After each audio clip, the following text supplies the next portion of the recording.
இயேசுவின் நாமத்தில் வாழ்த்துக்கள். இந்த நாளினுடைய ஒரு சிந்தனைக்கு செல்வதற்கு முன்பாக என்னிடத்தில் கேட்கப்பட்ட ஒரு கேள்வியை நான் உங்கள் முன்பாக வைக்க விரும்புகிறேன். குழந்தை இல்லாதது அது ஒரு சாபமா?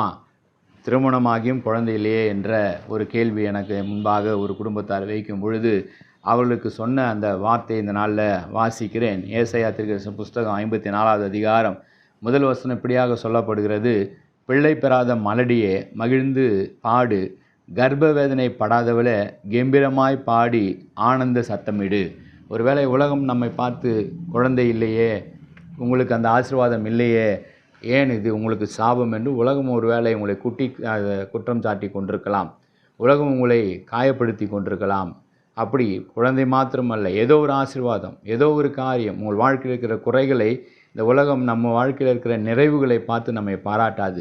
பூத கண்ணாடி வைத்து தேடி உங்கள் வாழ்க்கையில் எது குறைவாக இருக்கிறதோ அதை சுட்டி காட்டித்தான் இந்த உலகம் உங்களை காயப்படுத்தும். ஆகவே குழந்தை இல்லாதது என்பது சாபம் என்று யாரும் நீங்கள் நினைக்க வேண்டாம். குழந்தை ஒரு வேளை இல்லை என்றால் ஆண்டவரிடத்தில் நிச்சயமாய் கேளுங்க. கர்த்தருக்கு சித்தமானார் கர்ப்பத்தின் கனியை இந்த நாட்களிலே ஆண்டவர் இந்த வருடத்தில் உங்களுக்கு தருவதற்கு அவரால் முடியும். ஒருவேளை அந்த சித்தம் ஆண்டவருக்கு இல்லை என்றால் அதை குறித்தும் கவலைப்பட வேண்டிய அவசியமே இல்லை. ஆகவே தான் இந்த வேத வசனம், பிள்ளை பெறாத மலடியே மகிழ்ந்து பாடு. என்ன ஒரு வார்த்தை பாருங்கள். கர்ப்ப வேதனை படாதவளே கம்பீரமாய் பாடி ஆனந்த சத்தமிடு. ஆனால் இன்றைக்கு பிள்ளை பெறாத மலடியாக இருக்கிறேன் என்று நீங்கள் அழுது கொண்டிருக்கலாம்.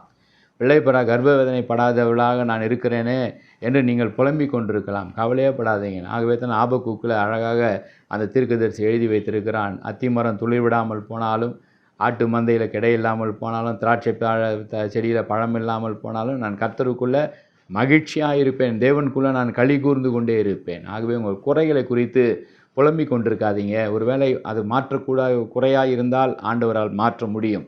ஒருவேளை அதை ஆண்டவருக்கு சித்தமில்லை என்றால், அது மாற்றக்கூடாத ஒரு குறையாக இருந்தால் அதை குறித்து கவலைப்படாதீர்கள். அதை விட்டு தள்ளிவிட்டு கர்த்தருக்குள்ளே சந்தோஷமாக இருங்கள். உங்களுக்காக தன் ஜீவனையே கொடுத்துருக்கிறாரு, உங்களுக்காக தன்னுடைய சொந்த குமாரனையே கொடுத்துருக்கிறாரு.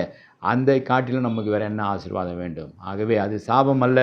அதை குறித்து நீங்கள் கவலைப்பட வேண்டிய அவசியம் இல்லை. எந்த குறைகளும் ஆண்டவர் உங்களை நிறைவாய் மாற்ற ஆண்டவரால் முடியும். அந்த குறையும் ஆண்டவர் உங்களுக்கு அபிஷேகம் பண்ணி ஆசீர்வாதமாக வைத்திருக்கிறார் என்று சொல்லி ஆண்டவருக்கு நன்றி செலுத்துவோம்.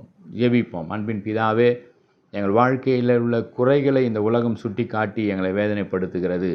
எங்கள் வாழ்க்கையில் உள்ள ஆண்டவரே, எங்களால் மாற்றக்கூடாத காரியங்களை சுட்டி காட்டி உனக்கு இது இல்லையே என்று சொல்லி எங்களை வருத்தப்பட வைக்கிறது ஆண்டவரே.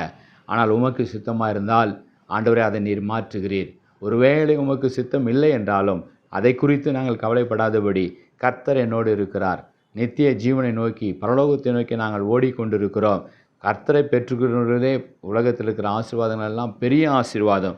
ஆகவே நாங்கள் எதை குறித்தும் கவலைப்படாதபடி கர்த்தருக்குள்ள ஒவ்வொரு நாளும் மகிழ்ச்சியாக இருக்கும்படியாய், மகிழ்ச்சியாய் உம்மை சோத்தரிக்கும்படியாய், கம்பீரித்து பாடும்படியாய், மகிழ்ந்து பாடும்படியாய், ஆனந்த சத்தத்தோடு உம்மை உயர்த்தும்படியாய் அந்த துதியின் சத்தத்தை தொனிக்கிறவர்களாக எங்களை மாற்றுங்க ஆண்டவரே. நன்றி செலுத்துகிறேன். இயேசுவின் நல்ல பிதாவே, ஆமேன். God bless you.